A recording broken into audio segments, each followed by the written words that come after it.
Le jeune de la rue, c'est une personne, c'est un individu, c'est un citoyen. Mais à la télévision, le jeune de la rue, pour moi, devient un mutant. Tu n'es pas une personne intégrale, c'est une personne qui a passé par le filtre de la TV. Qu'est-ce qui est dit a été sélectionné, les images ont été sélectionnées. Fait que t'as vraiment pas l'intégrité de la personne, là. T'es une personne déformée devant toi, en fait.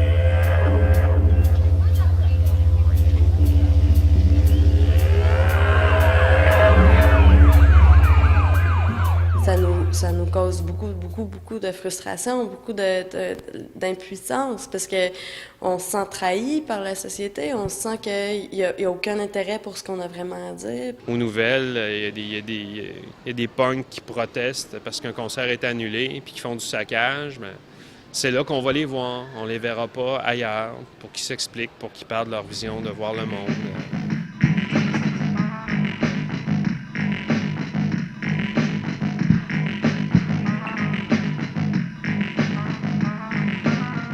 C'est une couple de personnes qui ont fait du grabuge puis ils ont embarqué tout le monde là-dedans, fait qu'ils généralisent trop, je pense. Puis c'est ça fait que ça a un impact direct sur la société, je pense. Là. Parce que le monde qui écoute la télé, ils sont pas sur le terrain la plupart du temps. Ils restent sur leur poste de télé pour voir ce qui va se passer, c'est quoi qui va arriver. Là, faudrait, à la place de sortir dehors pour voir par eux-mêmes pour savoir c'est quoi qui se passe pour de vrai. Tout le monde, et comme les médias, genre ils viennent pas nous poser des questions comme à Riot, ils sont pas venus nous poser des questions, ils ont tout porté au jugement tout de suite. Ça aurait été fun qu'ils viennent nous voir, genre, puis nous posent des questions à nous autres, puis pourquoi qu'on a fait ça. Ils l'auraient compris, ils l'auraient pas inventé.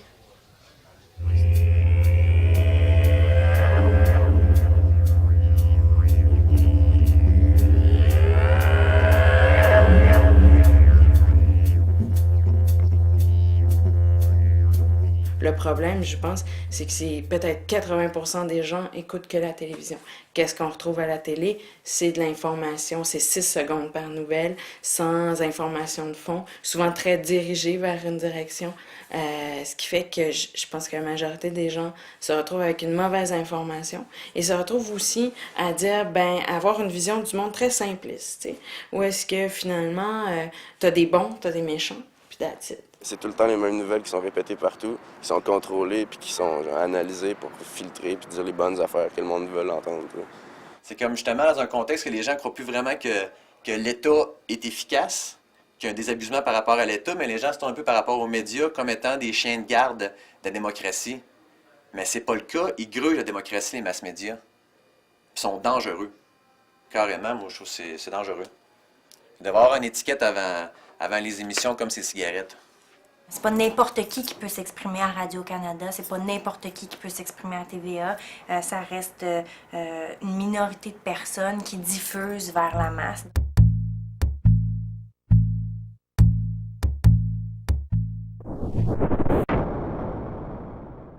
Là, t'allumes ta télé, puis on te dit « Ah ben oui, ce que tu penses, c'est correct. » Tu sais, on va pas te bousculer, on va pas te dire « As-tu pensé que peut-être qu'il existe autre chose, ou peut-être qu'il y a ça ou ça? » Ce qui fait qu'on te réconforte dans tes valeurs.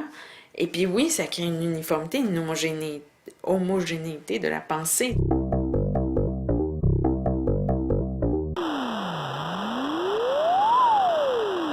On n'a pas besoin de trop se questionner, parce que dès qu'il y a des événements, on a toujours une conclusion à la fin des nouvelles. T'sais, on n'a pas juste d'informations maintenant avec les mass-médias, c'est qu'on a une conclusion et on a une morale à la fin. Fait qu'on est correct, on peut dormir tranquille. Y a-tu quelque chose à faire plus qu'une conclusion à la fin d'un téléjournal, tu sais? C'est pour ça que je pense qu'il faut des médias alternatifs. C'est ouvert, les médias alternatifs, c'est démocratique, c'est collectif. On veut que les gens participent, s'expriment. C'est un lieu pour l'identification, de dire, moi, je suis cette personne-là, puis j'ai des choses à dire. Moi, je veux dire, c'est les individus tout de même qui vivent les réalités des décisions politiques. Pourquoi ces gens-là peuvent jamais s'exprimer? C'est justement à ça que ça sert, les médias alternatifs, c'est d'amener une autre perspective pour qu'on remette en question les choses qu'on prend pour acquis. Ce serait fun d'avoir un poste pour nous autres qui nous voient parler puis qui nous voient dire qu'est-ce qu'on pense puis tout ça. Préparer le reportage aujourd'hui. Alors à ce moment-là, maintenant aujourd'hui, ce qu'on fait, ce qu'on manifeste, puis c'est bien qu'on soit là, puis je suis contente de représenter le monde, ça fait du bien de voir ça. Quelqu'un pourrait me faire l'argument puis me dire « Ouais, mais dans le fond. Tu peux pas te battre contre tout un système puis toute une société de consommation. Puis, non, mais je peux... Tu sais, c'est plus juste un discours, finalement. C'est de faire de poser des petits gestes, des petites actions pour que ces choses-là, peut-être, changent à un moment donné. Allô! Salut tout le monde! Merci d'être venus! Ben, on va commencer la projection. C'est une rétrospective. Ben, je pense que tout le monde ici connaît les Lucioles un peu. C'est vrai qu'on prêche auprès de convertis, puis c'est souvent les mêmes personnes qui viennent, qui sont là dans ce mouvement-là, puis qui s'intéressent à ces choses-là.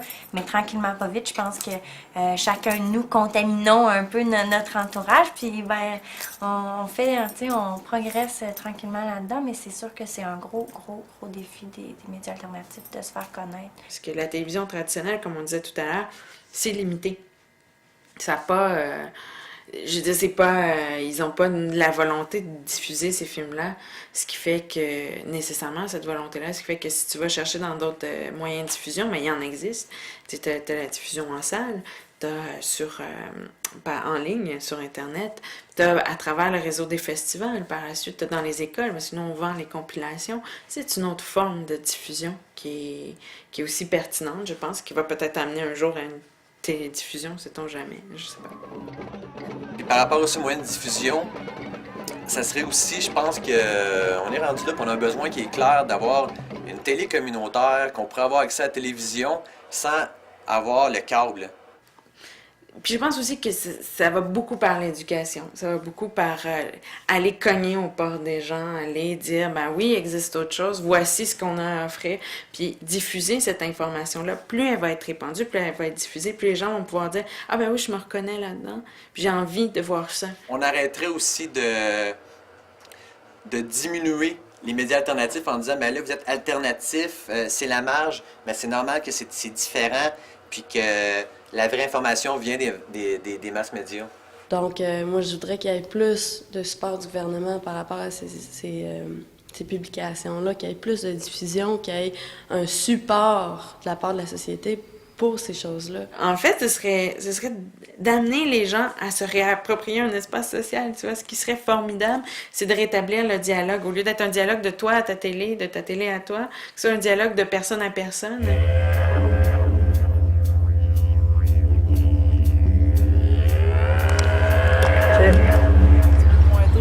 Les petits pets de les entends-tu?